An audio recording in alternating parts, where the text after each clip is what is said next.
pejuang Sendal Jepit ini adalah pejuang korban asuransi Wana Akal Life. Bagi saya yang terpenting adalah hak pemegang polis, ya itu dikembalikan sekarang.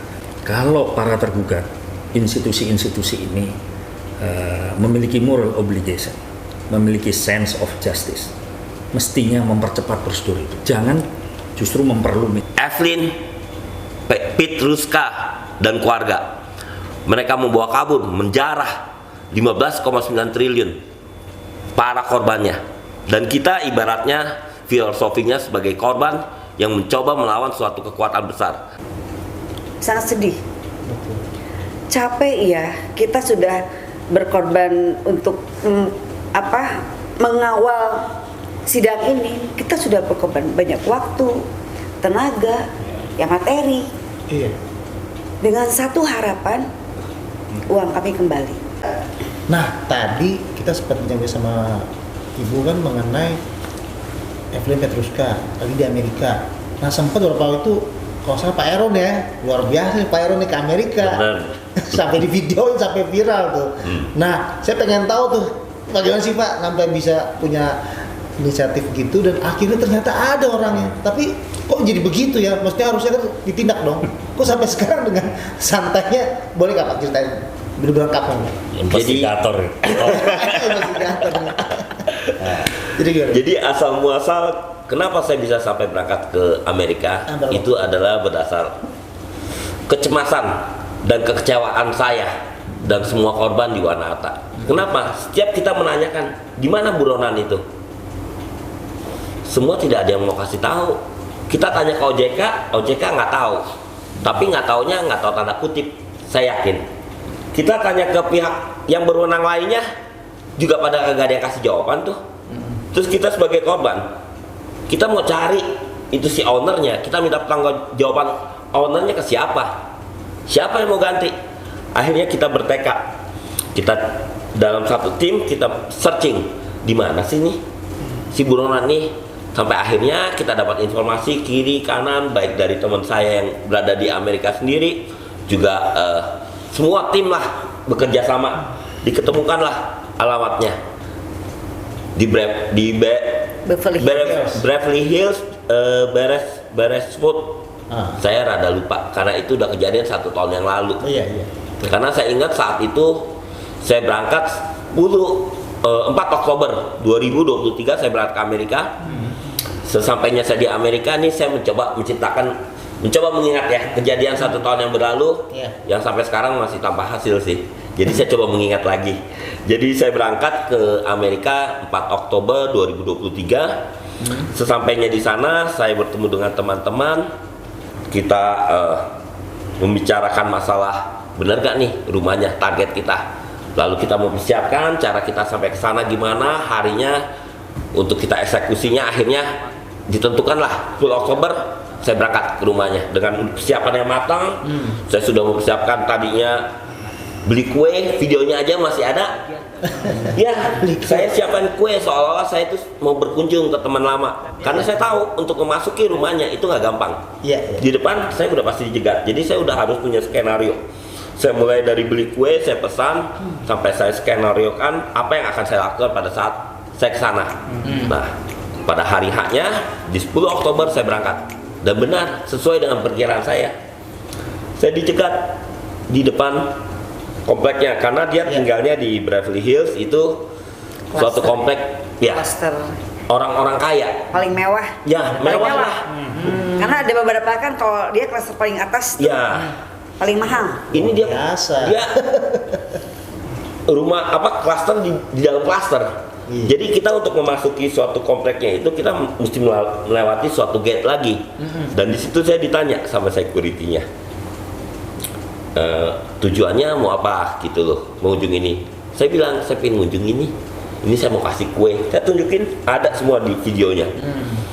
Lalu dicek bener gak rumah yang saya pengen tuju itu namanya si Evelyn sang buronan. Dan seperti kalau kita kayak di sini kita pengen berkunjung ke apartemen atau kita ke ya biasa-biasa lah kondominium gitu ya, kan selalu ada teleponnya, pihak security akan cek ke pemilik rumah bener gak ini rumah dengan Evelyn ini ada orang mau berkunjung, dan mereka cek Dan puji Tuhan, saya bilang, kenapa saya bilang puji Tuhan? Tuhan sudah membuka jalan sehingga semua masyarakat bisa melihat. Ya. Itu Bu Ronan memang masih hidup sehat dan tinggal dengan happy-nya di rumah orang kaya di atas penderitaan kita para korban. Kenapa saya bisa bilang Tuhan sudah buka jalan, membuka mata kita semua? Ya. Pada saat security telepon, seorang Evelyn yang kita tanpa duga ya, dia bisa mengangkat teleponnya sendiri. Dia loudspeaker. Lalu security di depan yang menjaganya, kenapa juga dia loudspeakerin? Sampai saya bisa merekam dengan jelas. Betul. Itu semua udah kayak diatur sama yang kuasa ya. Betul, Mas. Security nanya, nih ada yang mau ketemu nih, mau diterima apa enggak? Setelah saya sebutkan nama saya, Evelyn sendiri bilang no accept.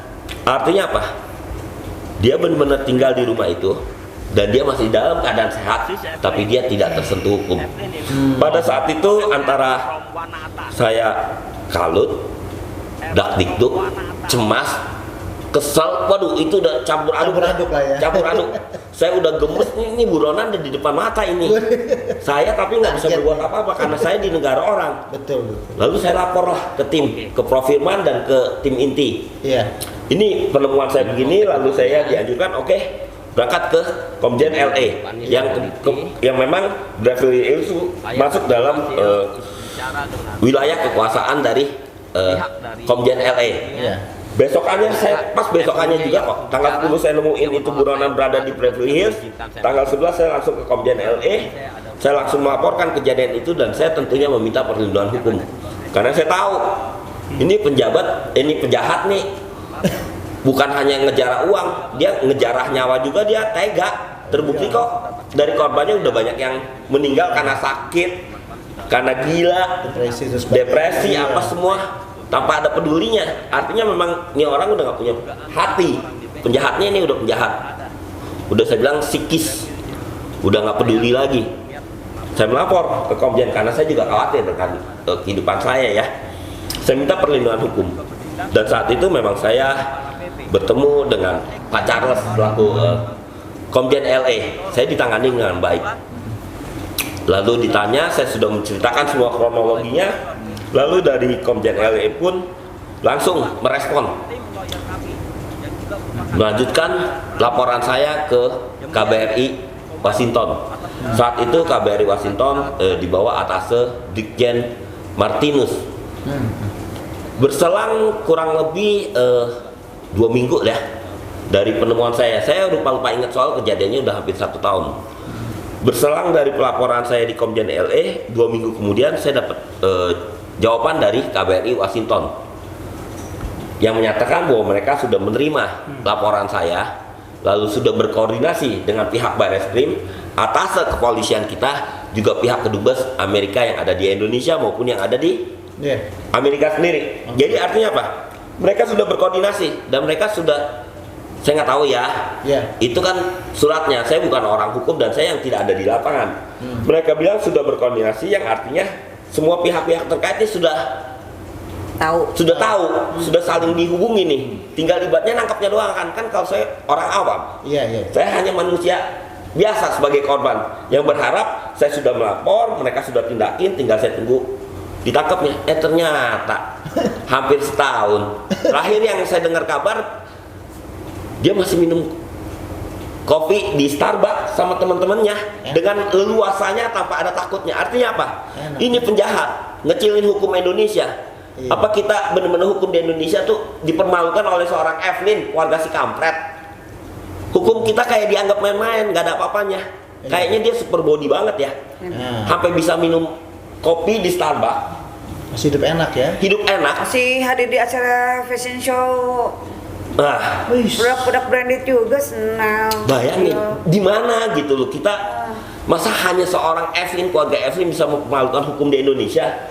Udahlah sekarang kalau memang kita benar-benar mau tegakin keadilan, nggak usah main salah-salahan. Yuk kita semua oknum gandengan tangan, benar ya Prof ya? Iya. Kita kerjasama, kita tangkap, pulangin tuh, suruh bertanggung jawabin, bayar semua korban kerugian-kerugiannya, dan ungkap kebenaran ini. Masalahnya di mana sih? Jangan kayak begini, kayak ditutup-tutupin korban yang sengsara, uang kita. Hasil kerja. Hasil kerja bertahun-tahun yang kita kumpulkan dengan harapan dari muda lagi ya. dari muda. Kayak saya pribadi dari muda saya kumpulkan dengan harapan apa? Di masa tua saya bisa menikmati hasil kerja di muda saya. Betul. Tetapi apa? Hasil kerja saya setelah saya bertahun-tahun dan di hari tua saya ingin menikmati, dirampok di depan mata saya sendiri tanpa saya bisa berbuat apa-apa. Malahan seolah-olah kayak dilindungi. Iya. Saya kayak geram ya. Sekali lagi saya bilang, ini kejahatan bukan hanya kejahatan asuransi aja, tapi kalau saya sudah bilang, kasus Wanata ini udah tragedi kemanusiaan. Kenapa saya bisa bilang ini tragedi kemanusiaan? Karena korbannya bukan hanya berupa materi, tapi imaterial. Bahkan sampai ke nyawa ya Bu ya. Ya. Kehidupan sosial, nyawa. Kehidupan sosial, nyawa, hubungan suami istri. Iya. Ada yang cerai di anggota kita. Lalu hubungan antara orang tua dengan anak putus. Kenapa? Anaknya selama ini support orang tuanya.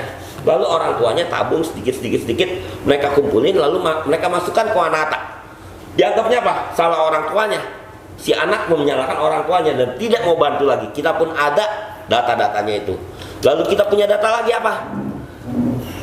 Sekeluarga sudah merencanakan, ini anak besar sekolah di sini, ini anak besar sekolah di sini, tetapi semuanya pupus. Kenapa? Dananya nggak ada. Terus mesti gimana? Artinya apa? Ini bukan hanya korban berupa materi, tapi kehidupan sosial dan semua rencana kehidupan yang para korbannya sudah rencanakan untuk masa depannya berubah secara total. Apakah ini bukan disebut tragedi kemanusiaan? Di mana hati para pejabat? Di mana hati semua para penguasa, aparat penegak hukum? Nah, Korban sudah menjerit, korban pada berusaha sendiri. Jadi saya minta di sini ibaratnya, ya udah, kalau memang benar kita ingin selesaikan masalah Wanata ini, bukan Wanata, semua masalah secara tuntas.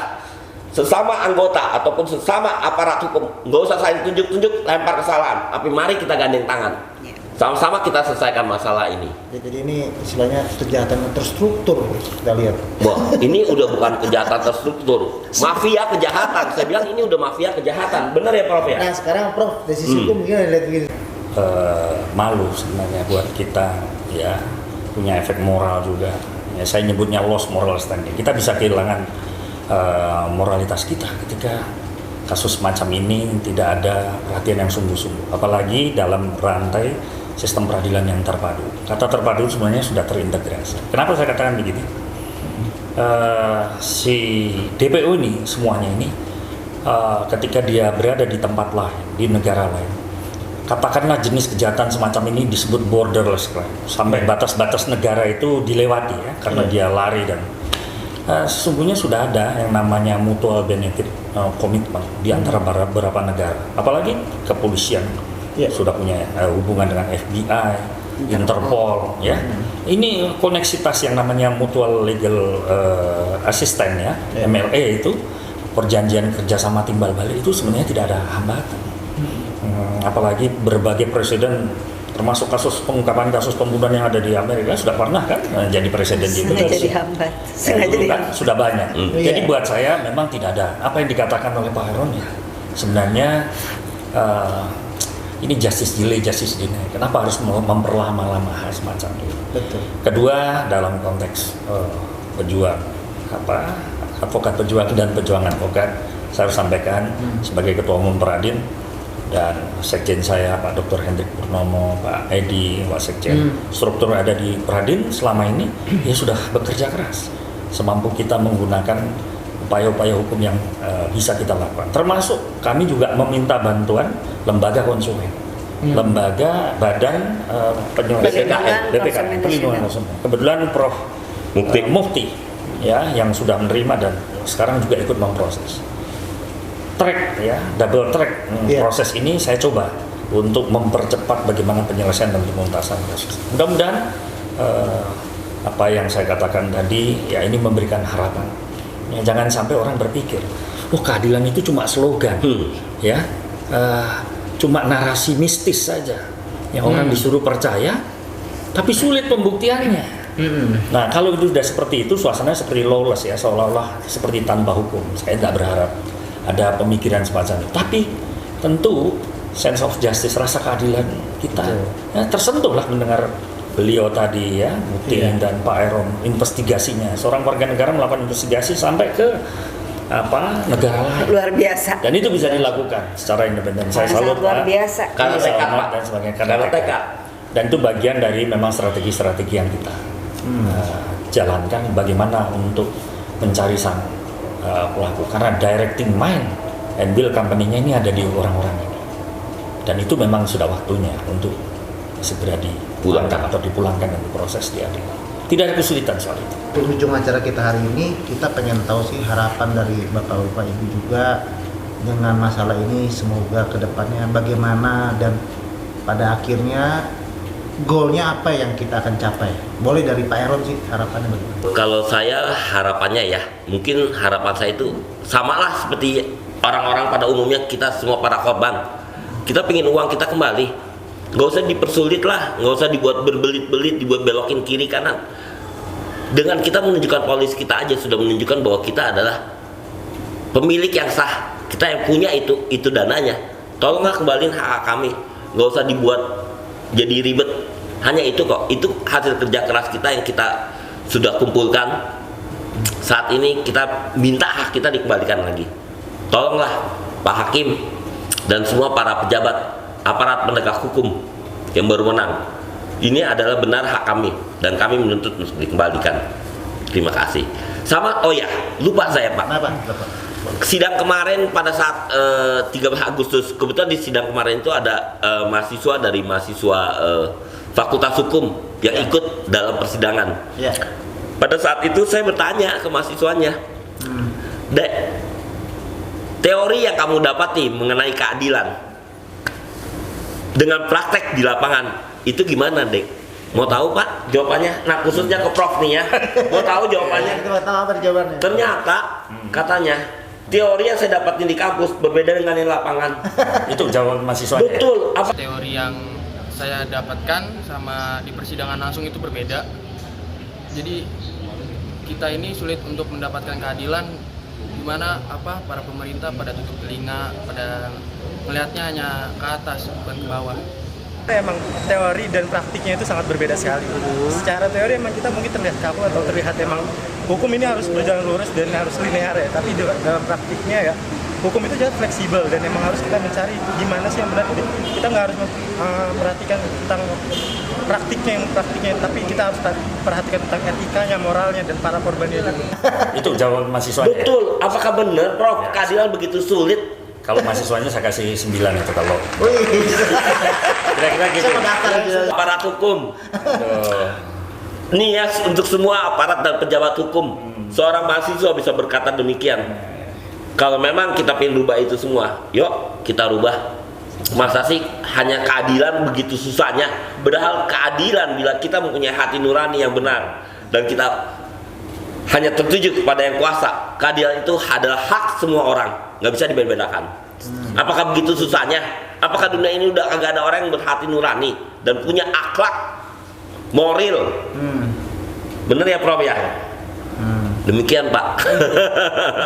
Baik Prof, bagaimana nih harapannya? Ya, ibarat arena. Ya, pengadilan ini ya tentu semua punya harapan. Pengadilan ini tidak boleh menjadi arena hukum tanpa keadilan. Jadi mungkin sudah banyak peraturan-peraturan hukum, ya, tapi yang tidak ada atau miskin keadilannya. Maka kadang-kadang orang bijak sering mengatakan, more law, less justice. Hukumnya banyak, keadilannya. Nah, karena itu sebenarnya pada kesempatan hari ini saya percaya, ya, termasuk sebagai organisasi tertua di Republik ini, ya, diharapkan oleh beliau, Pradin tahun 64 itu, ya, sebagai organisasi yang paling tua harus tetap konsisten memperjuangkan keadilan, ya, sekalipun langit runtuh. Itu filosofi yang mendekati filosofi sandal jepit tadi, kira-kira itu, ya, filosofi kaum bawah. Karena ya pejuang advokat pejuang dan pejuang advokat itu yang saya harapkan di dalam menjalani proses penanganan kasus Wana Arta ini, dan pengadilan ini menjadi pengadilan Wana Arta menjadi potret kemanusiaan. Betul. Ya, bagi masyarakat dan bangsa ini ke depan. Maju mundurnya pengadilannya sangat digantungkan pada moralitas para aparatur penegak hukum. Ya. ya, termasuk saya. Harapannya sebagai kaum emak-emak juga sekarang kan jawabannya bahasanya emak-emak di medsos Emak-emak ya. emak-emak atau ibu-ibu lah, kayak gimana Bu? Harapan saya mohon kepada para petinggi, kepada para penegak hukum, ada di pihak kami, ada di pihak korban, karena kami sangat bergantung sama uang kami. Uang yang ada di Wana Arta itu ya please kembalikan. Itu karena menjadi hak kami. Dosa loh kalau misalkan dosa ya, orang yang mengambil hak orang itu kan dosa. Iya betul. Berarti para penegak hukum, pemerintah kalau tidak mengembalikan hak kami itu dosa besar. Kasihan kan mereka nanti neraka. Hanya dia yang makan, Bu. Setahu saya ya, keturunannya, keluarganya yang turut menikmati uang, Bu, yang bukan dari hasilnya. Itu akan Bukan hanya menikmati, Pak. Sorry saya koreksi ya. Mungkin yang tidak berpihak kepada kami, Iya. yaitu istilahnya kan zolim. Zolim. Saya yakin bapak-bapak juga udah jelas. Oh ya itu emang korban Wana Arta. Selama ini juga korban Wana Arta. Kita di Pengadilan Negeri Jakarta Pusat sudah tahu korban Wana Arta. Tapi tidak berpihak kepada kami. Menurut saya itu sangat dosa. Jadi saya berharap sekali lagi Mas Jaya, kepada para penegak hukum, kepada Bapak Presiden Joko Widodo, kepada Bapak Presiden yang akan sebentar lagi masuk istana, Bapak Prabowo Subianto. Saya mengetuk hati bapak-bapak untuk bisa membantu kami. Itu saja Mas Jaya. amin. Dari perbincangan hari ini, saya menarik kesimpulan bahwa segala sesuatu pencari keadilan seakan-akan keadilan jadi titik, selesai, belum menerima apa-apa. Tapi ingat, seperti slogan kita adalah ada koma, berarti ada solusi. Solusi bisa saja dari para pencari keadilan yang benar-benar membela keadilan, tapi ada solusi yang paling penting adalah keadilan dari Tuhan. Jadi melalui podcast ini saya sering berkata bahwa Vox Populi, Vox Dei, yaitu suara Tuhan juga suara rakyat. Jadi para penegak keadilan, saya sebagai pribadi berharap juga bisa permasalahan dari kasus Wana Arta. Juga banyak kasus asuransi yang sedang besar, asuransi besar juga yang sedang berjalan belum ada penyelesaiannya. Mohon pemerintah, semua penegak hukum bisa bekerja sama dan menyelesaikan. Dan di akhir podcast kita hari ini, saya mengucapkan terima kasih kepada semua pihak yang sudah mau menjadi narasumber kami. Dan sekali lagi saya ingin katakan bahwa ada titik tapi juga ada koma, ada masalah tapi ada solusinya. Sampai berjumpa di podcast selanjutnya.